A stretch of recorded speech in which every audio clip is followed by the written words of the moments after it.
আজ আমি বানাচ্ছি ব্রেকফাস্ট রেসিপি। দারুণ একটা স্বাদের ব্রেকফাস্ট।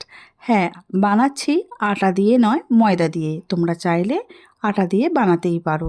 তাহলে আজকে আমি বানাচ্ছি মেথি শাকের লুচি। সঙ্গে নিয়েছি টক দই। দারুণ লাগে মেথি শাকের লুচি এইভাবে বানাতে, আর নরম তুলতুলে লুচি। চলো কিভাবে বানাচ্ছি তাহলে দেখে নাও। আর সঙ্গে নিয়েছি আমি ধনেপাতার চাটনি, রায়তা।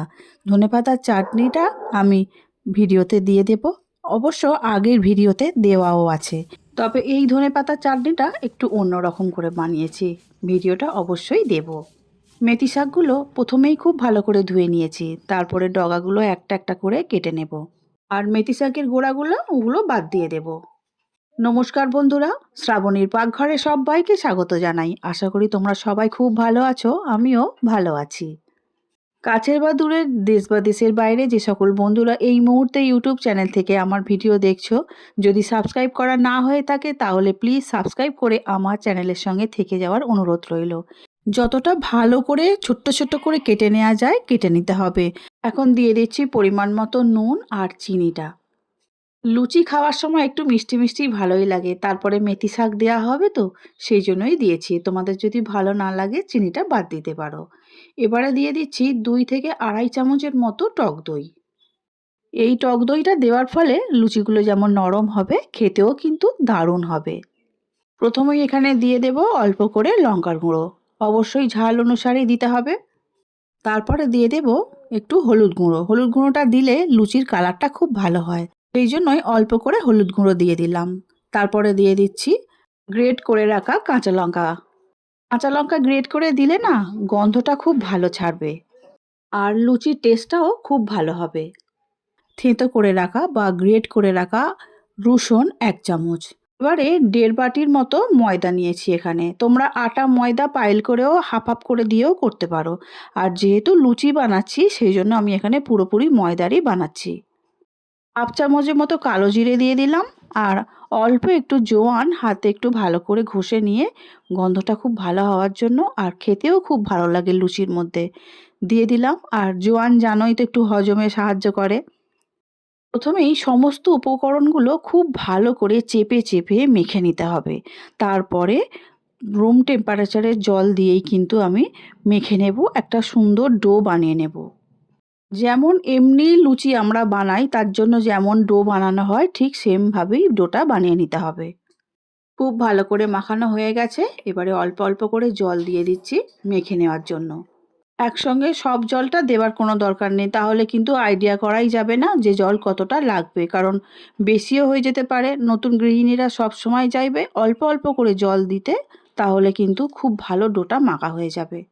ব্যাস, আমাদের ডো খুব ভালো করে মাখা হয়ে গেছে। ওপর দিক থেকে সাদা তেল একটু দিয়ে দিচ্ছি, আর তেলটা ডোয়ের ওপরে খুব ভালো করে একটু মাখিয়ে নিয়ে রেখে দেব 5 থেকে 6 মিনিটের মতো।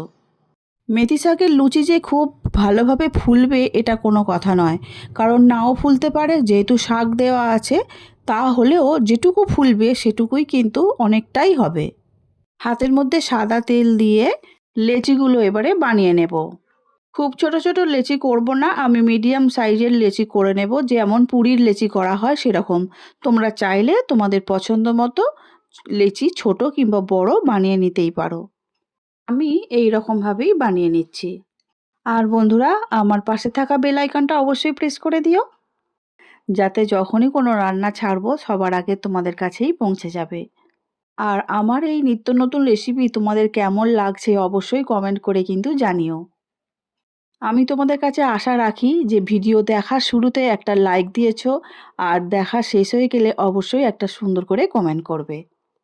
কারণটা কি জানো তো, রেসিপি ছেড়েই যাচ্ছি, ভিউজ থাকে না, কিন্তু তবুও যখন তোমাদের কাছ থেকে একটা সুন্দর কমেন্ট আসে না, সেই কমেন্টটা পড়ার পরে আমার মনে হয় যে যাক, তোমরা তো দেখেছো, এটাই অনেক। তাহলে আমি কেন ভিডিও ছাড়বো না, মনটা আমি আবার নতুন করে তৈরি করে ফেলি, আবার নতুন একটা ভিডিও বানানোর জন্য নিজেকে প্রস্তুত করে ফেলি। একটা একটা করে লুচির জন্য সমস্ত লেচিগুলো বানানো হয়ে গেছে। এবারে অল্প অল্প ময়দা দিয়ে লুচিগুলো বেলে নেব। তোমরা চাইলে তেল দিয়েও বেলতে পারো। লেচি যখন বড় করেছি তাহলে লুচির সাইজগুলো কিন্তু একটু বড়ই করতে হবে, না হলে লুচি মোটা হয়ে গেলে সেগুলো আবার দেখতে ভালোও লাগে না, খাওয়ার সময়ও ভালো লাগে না। পরোটা হলে একটু মোটা মোটা ভালোই লাগে, লুচি কিন্তু খুব একটা মোটা খেতে ভালো লাগে না, কি বলো তাই তো? দেখো তো আমার লুচিওয়ালাটা কীরকম হয়েছে, আর দেখতে কিন্তু খুব সুন্দর হয়েছে। ওই যে একটু হলুদ দিয়েছিলাম বলে কালারটা খুব ভালো হয়েছে লুচির। আর দেখো খুব পাতলাও করিনি আর খুব মোটাও করিনি, একটা মিডিয়াম সাইজের করে নিয়েছি। এইভাবে পরপর লুচিগুলো আমার সমস্তগুলোই বেলা হয়ে গেল। কাজের সুবিধার্থে আমি লুচিগুলো প্রথম থেকে শেষ পর্যন্ত সব বেলেই নিই, জানো তো। এটা আজ থেকে না, আমার প্রথম থেকেই এটা অভ্যাস। লুচি হোক, পরোটা হোক বা রুটি হোক, আমি সমস্ত বেলে নিই, তারপর এক ধার থেকে সমস্ত কিছু ভেজে কিংবা সেঁকে নিই।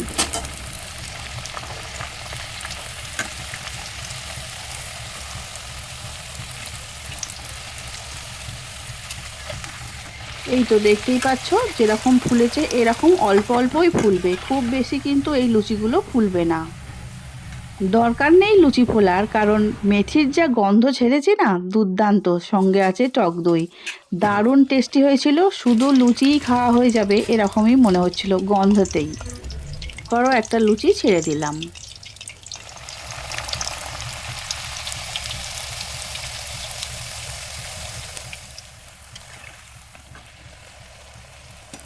লুচিগুলো বেশ সবুজ সবুজ কালারফুল হয়েছে বলো, দেখতে কিন্তু খুব সুন্দর লাগছে। একটার পর একটা এইভাবে লুচি ছেঁকে নিচ্ছি। লাস্টের লুচিটা আবার লাভ শেপ দেওয়া হয়েছে, দেখতে পাচ্ছ তো? ঠিক ডিজাইনটা কিন্তু অন্য রকমই হয়েছে। যাক বন্ধুরা, লুচিগুলো আমার সব ছাঁকা হয়ে গেছে, এবার একটা প্লেটের মধ্যে তুলে নিয়েছি। নিয়েছি রায়তা আর ধনেপাতার চাটনি। রায়তা দিয়েও কিন্তু খুব ভালো লেগেছে খেতে, আর ধনেপাতার চাটনিটা তো বলার কথা নয়। আর কোনো তরিতরকারির এখানে প্রয়োজনই পড়েনি। আজ তাহলে আসছি, দেখা হবে অন্য দিন নতুন রেসিপি নিয়ে। তোমরা সবাই খুব ভালো থাকবে, সুস্থ থাকবে। আমার ভিডিওটা দেখার জন্য অসংখ্য অসংখ্য ধন্যবাদ আমার সব বন্ধুদের। আজকের মতো টাটা।